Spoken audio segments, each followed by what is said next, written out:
Also, another thing, to start off with, I'm not gonna lie to you, this is like the third, oh, there it is, 10% battery. This is like the, maybe third or fourth time that I'm filming this. Can't even remember what went wrong the first time, but the last time, number one, the camera kept cutting off, which was so fucking annoying, because I didn't have enough storage either. I don't have battery, I don't have storage. Anyway,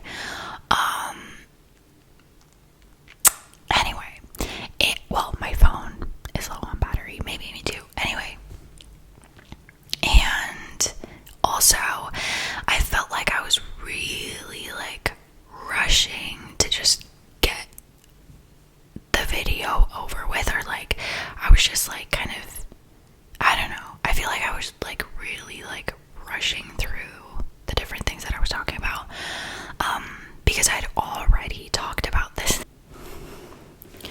Okay, you guessed it, it got cut off again. Anyways, so yeah, it kept cutting off, it was annoying, and also I was like rushing through everything, and so I was like, okay, let me do this again, and let's hope for the best. Anyway, so a little bit of background, or like, you know, info about me, a little introduction, if you will. I've been watching ASMR. These are all like the most basic things you can say in your first ASMR video, but here we are. Number one, I've been watching ASMR for like 15 years, I think longer than that, pretty much daily. I love ASMR. I watch ASMR to sleep, obviously, and like relax, but also while I'm working or cleaning or pretty much doing anything. I just love ASMR. And my favorite like genre, not genre, but you know, genre of ASMR is the whispered rambles, not necessarily even like triggers or like tapping on things, but just people talking about whatever the fuck they want to talk about. So that's what I'm gonna do.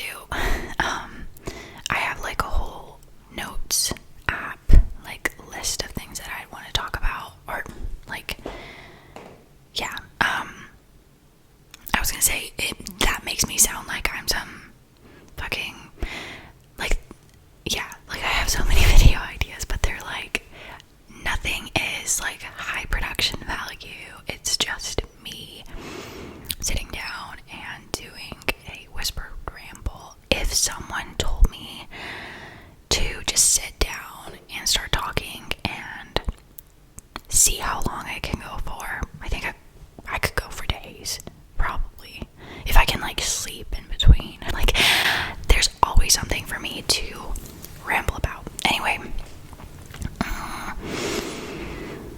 yeah, so also I'm like, I'm hyper aware of the fact that, because I'm sitting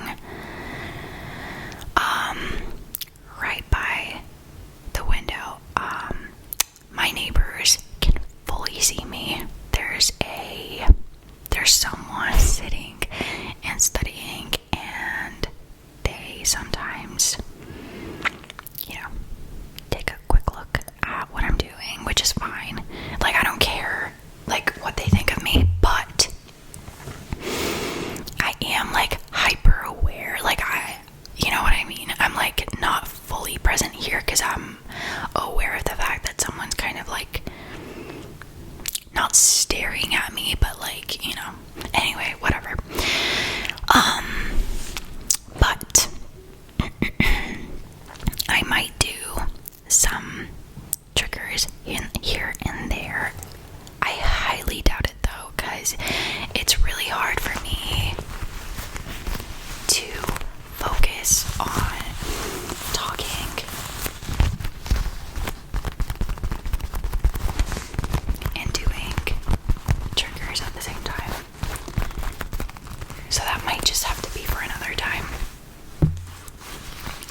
add like subtopics or whatever categories that I could get into, like, you know, puppy essentials and like this and that, and you know, there's a lot of things that I could get into, so I'm not gonna really like get into the weeds of things. I'm just gonna talk very generally. And like, also, I did not make a list of things that I'd want to talk about, because again, I think for certain topics it's good to have notes and make sure that you talk about the things that you want to talk about, but this is a very general video, so I'll just get to what I get to and like talk about whatever kind of comes to mind.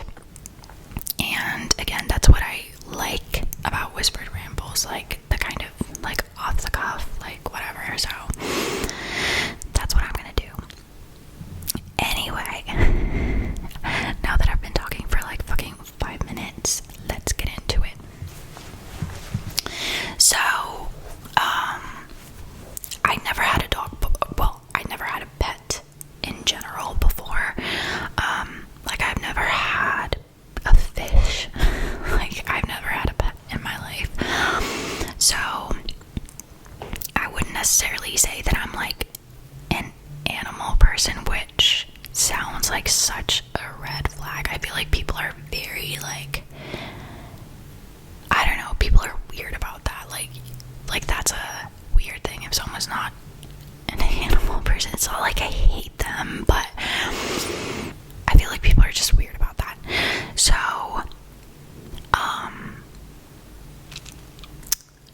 but I just didn't grow up with pets, so like I feel like that makes sense that I wouldn't be an animal person. Like my fiance and I, we'd walk like down the street, and then my partner would be like, "Oh my god, what a cute dog," and I'd be like, "Sure."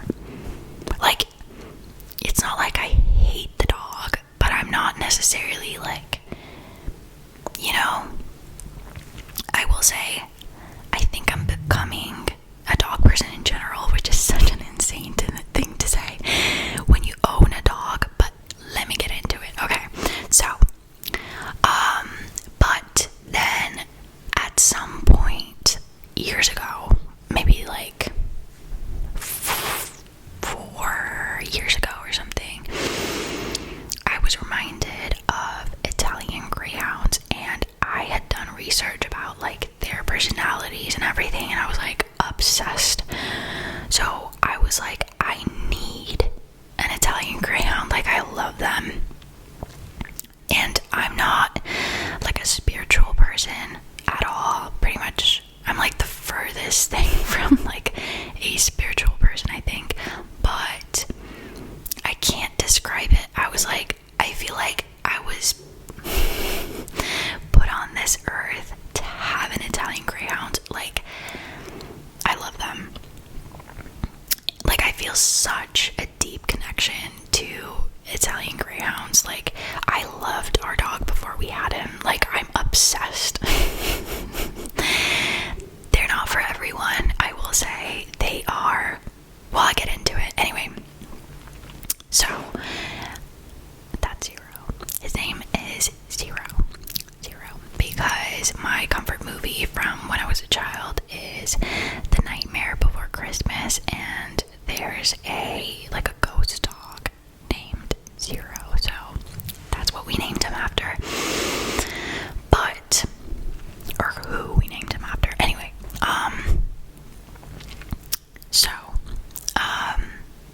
then I was like, we need to get an Italian greyhound. So, but then we didn't get a dog for like a couple of years for a bunch of reasons. Like, our last apartment, the apartment we lived in, it was a loft, and like it wasn't safe for a dog whatsoever, especially an Italian greyhound who like wants to run around and everything. It wasn't safe. So we moved, and things kind of fell into place. So, and then we finally got an Italian greyhound, which that is another, like, I feel like I could make a separate video about like that whole process of getting him, because should I turn the gain down? That's a whole separate topic, because we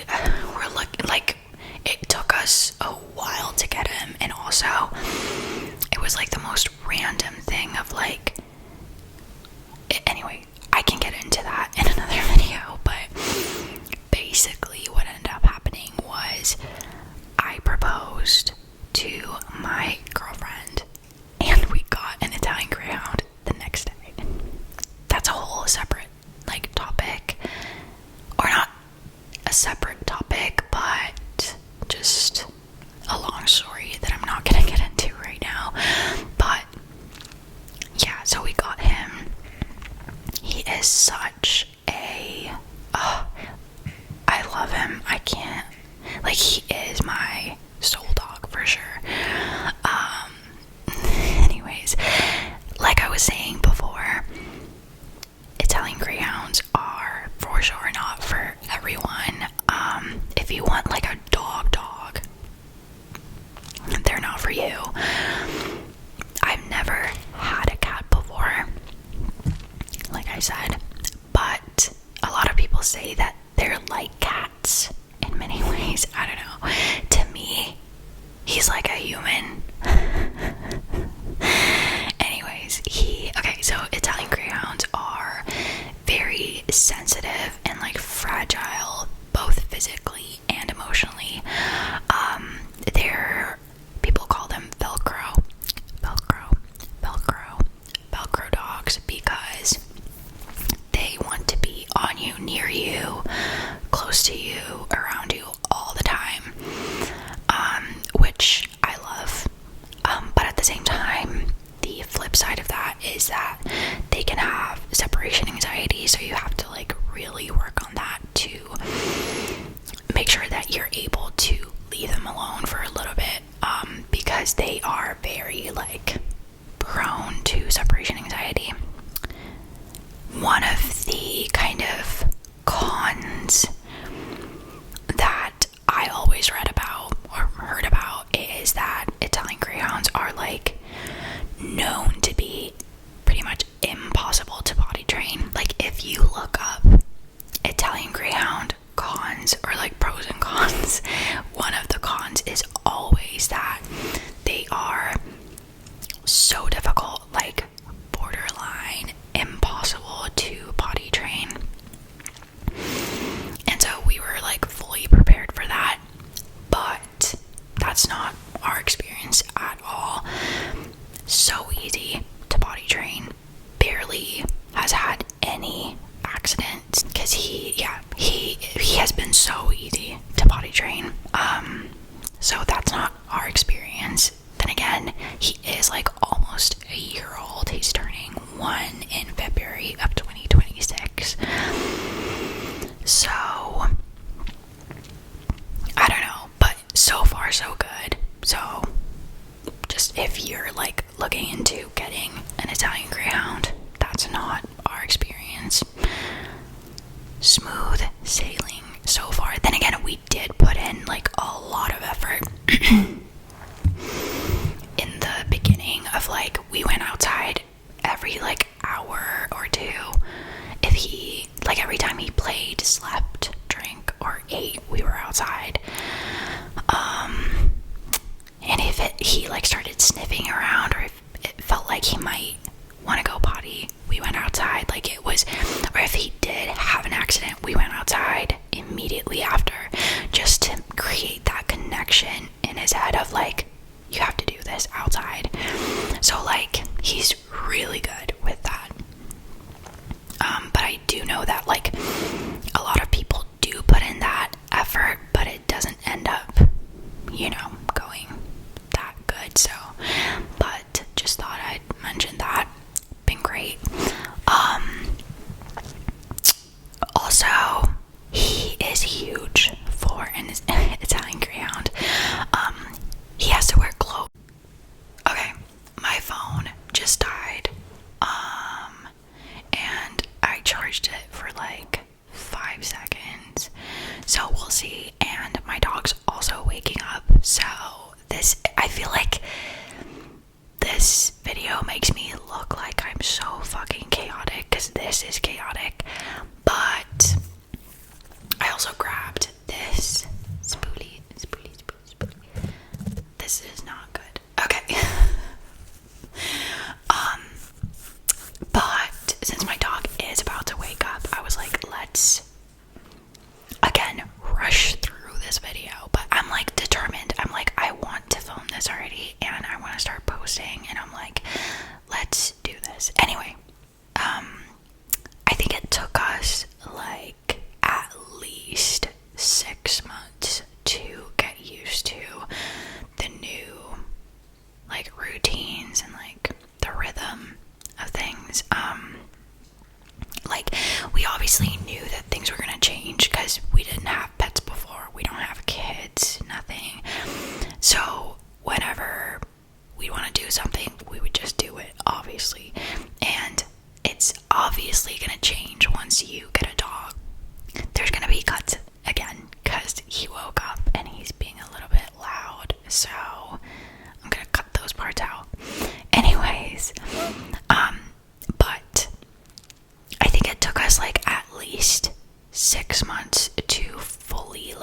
get used to the rhythm of things where, like, obviously, well, not obviously, you don't know anything about me, but we don't have kids, we don't have any other pets, like I said.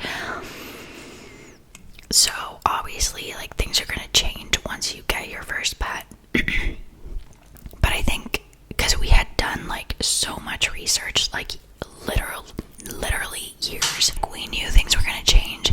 But I think it surprised us that it took us that, not that 6 months is like such a long time, but I think it did, like, at least it surprised me, because we had done like years of research about Italian greyhounds and like everything. And also another funny thing is, but it's not funny, but like interesting thing is, I kept waiting for a moment where we'd be like, oh my fucking god, we have a dog. But that never happened. Like, I feel like it just made sense from the get-go that we had a dog.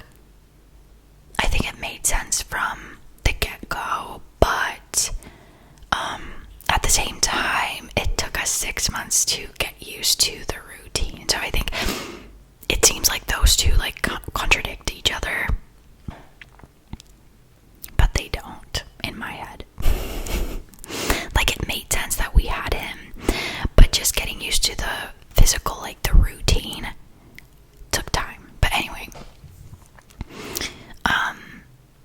because it's like, you want to spend time with your dog, obviously, and like train him and play with him, but and like bond, but then you want to do your own things and like your own hobbies, and your partner wants to do the same. And then also you want to have time to spend or like spend time with your partner, and like that side, just your relationship, and then you want to spend time all together, and then you want to like clean and cook and whatever. So it's like, you want to spend time with your friends, you want to work out. It's like there's a lot to like fit into the new way of life. Anyway, so that took time, but, and I'm not like whining, I'm not saying it's a bad thing, it's just, you know, it takes time to get used to it. But anyway,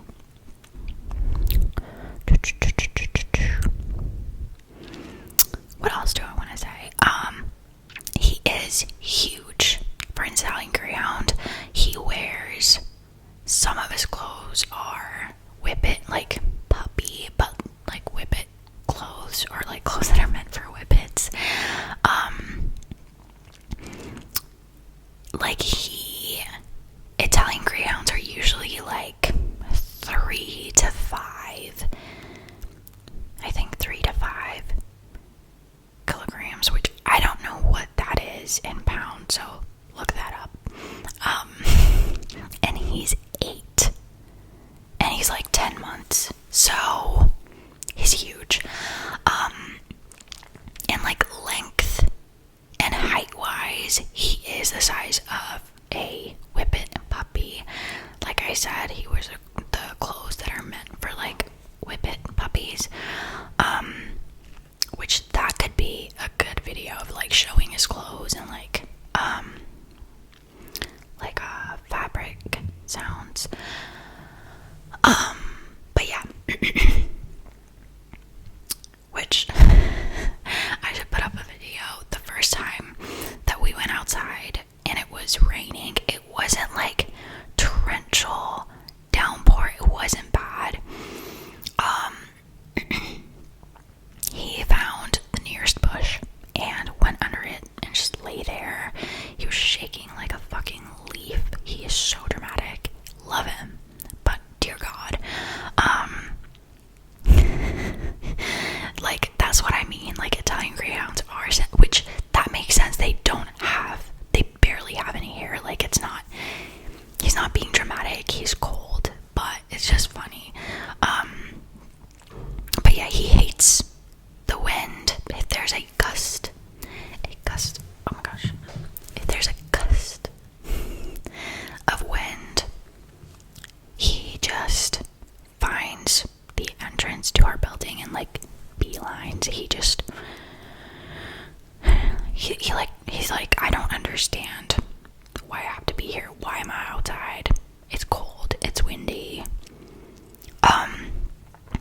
hates the wind, he hates the rain, he hates the snow, he hates the cold. Like, he loves summer and the sun and warmth, and anything other than that, goodbye.